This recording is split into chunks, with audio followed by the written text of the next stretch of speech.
As long as you don't call me Marsha, I really don't care. It is time for a review by request. New World Order by a independent rapper named J.B. J-A-Y, capital B. I've listened to it a couple times. I don't know how to start with this thing. Really, how do I start? Okay, well, first of all, JB is self-contained. He does all his own lyrics. He does all his own beats. I don't know if he does his own mixing and mastering. It looks like he does his own artwork, and Ice Cream Truck is out here, bro. For those who don't do music, independently or do music at all, it really is hard when it's just you. When you're in charge of your own artwork and your own recording and your own promotion. That stuff is tough. So I admire JB for doing that grind for sure. Okay, I'm just gonna pick something and start with it. Okay, I'm gonna start with the production because I usually don't. JB makes his own beats on this thing. I understand that money might be an issue, but man, you can reach out to me. You can reach out to other people, probably in my circle, or people who have a very laid back and help one another mentality, and get some different production.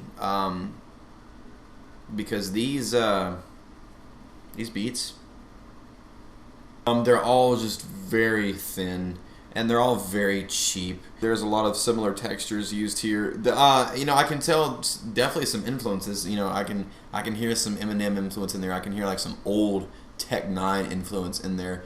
And honestly, a lot of the production, it has just that really simple, stripped back Casio keyboard kind of sound that I remember hearing on a lot of like albums and mixtapes that were coming out of the South in like the late 90s. Like it reminded me of if anyone remembers that C-Loc album, It's a Gamble, that came out in like 98.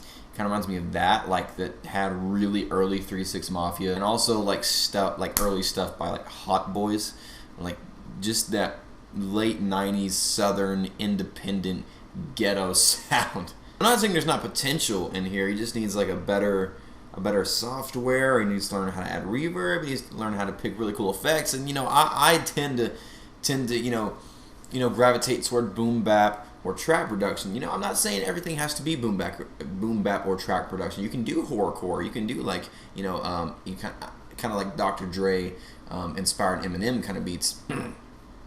But still, man, quality is really an issue with these beats. Just in regard to instrumentation, you can tell everything is just so fake and like I said, Casio keyboard, just really cheap sounding. One of the tracks, I believe it was Run, if I remember right, did have kind of a West Coast, just a little bit of a bounce to it, and I was like, okay, cool, yeah, add some bounce in there, make a little bit like some G funk. Let's get to JB as a rapper, as an MC. First of all, positives. Okay, JB.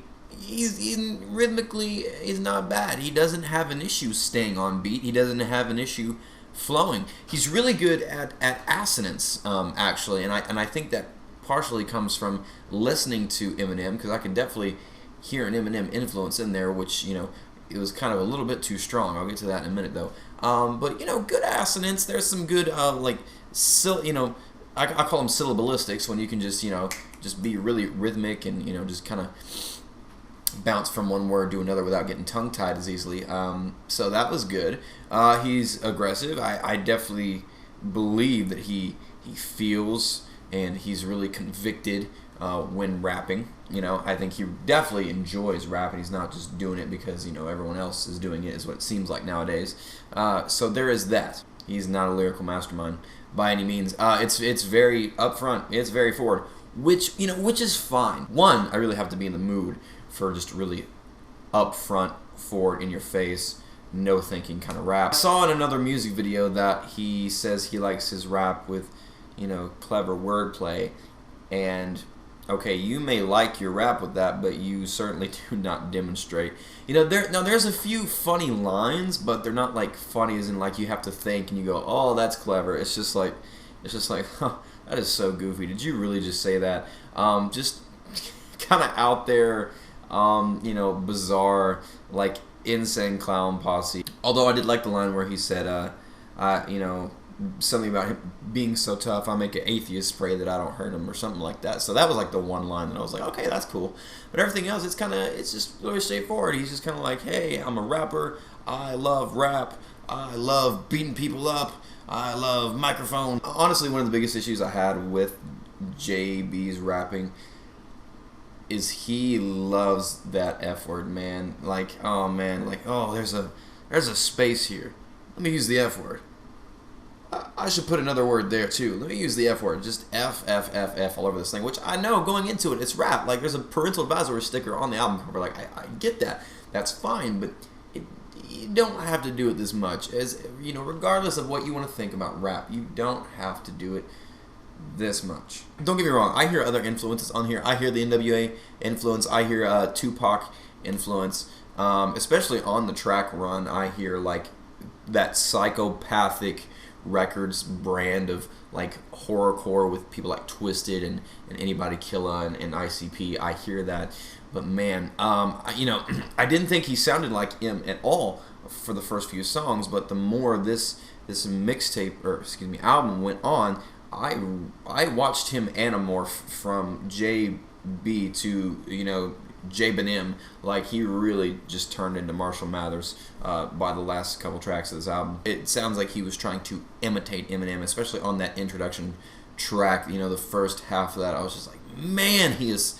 You can really tell what he listens to on this thing. I love doing reviews by request. Like, don't get me wrong. I love when you guys tell me, you know, go listen to this. I'm interested to see what you think. You know, I'll always get a kick out of whatever it is, whether it's something I really like or something that I hate and just makes me laugh. But overall, with this New World Order album, you know, I can say I will probably not be revisiting it at all ever in my lifetime.